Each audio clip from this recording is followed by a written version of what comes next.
আমাদের প্রধানমন্ত্রী যিনি উনি পর্যন্ত তাহাজ্জুদের নামাজ পড়ে, ফজরের নামাজ পড়ে, কোরআন পড়ে, এরপর যায় অফিসে। কথা বলছেন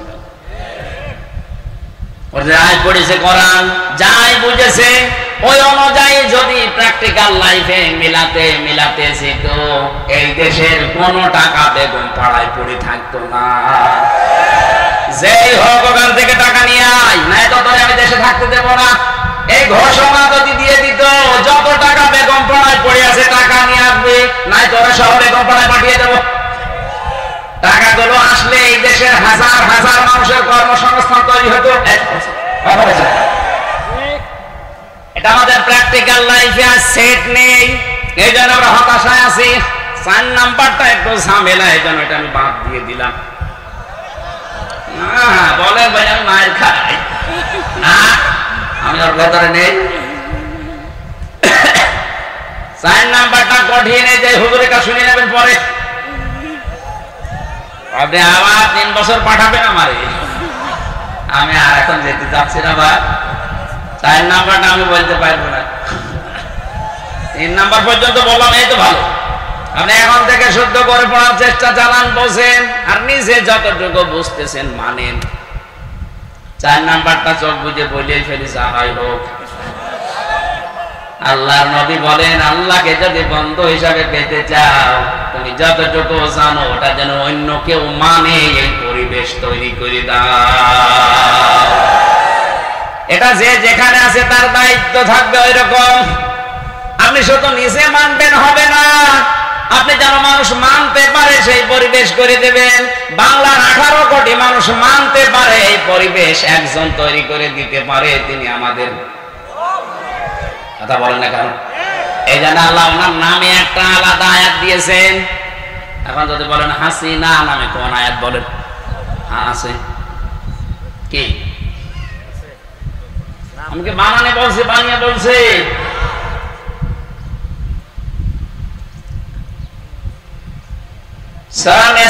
5 নাম্বার পারা 8 নাম্বার পৃষ্ঠা 3 নাম্বার লাইনের শেষের দিকে আয়াতটা আছে। আমাদের প্রধানমন্ত্রীর নামই আল্লাহ ধরেছে, আমি ধরতে পারলাম না।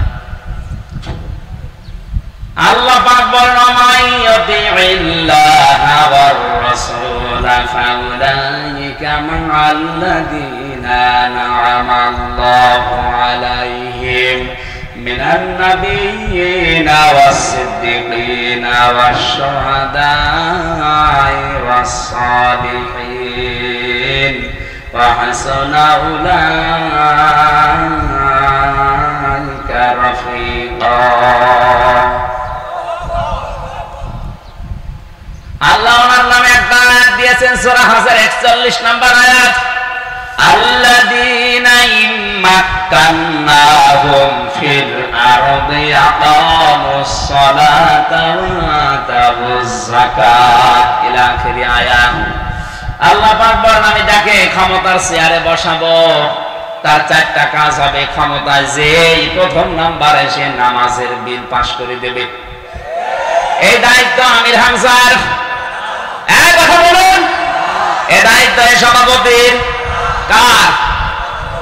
যিনি দায়িত্বে আছে মেন জায়গায় তার। আল্লাহ তার নাম ধরে বলেছেন, আল্লাযীনা ইম্মাক্কান্নাহুম ফিল আরদ।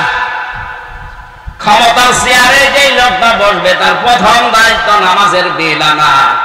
বাংলাদেশে চুরি, ডাকাতি, ছিনতাই, রাহাজানি, ধর্ষণ বন্ধ করার জন্য একটা বিধানে যথেষ্ট, নামাজ। এটা কায়েম করে দেন, এমনি বন্ধ হয়ে যাবে, এগুলো আমি গ্যারান্টি দিচ্ছি। কোরআনের দিকে তাকিয়ে, ইন্নাস সালাতা তানহা আনিল ফাহশাই ওয়াল মুনকার, অবশ্যই নামাজ নামাজীকে অশ্লীল ফাহিশা কাজ থেকে বিরত রাখবে।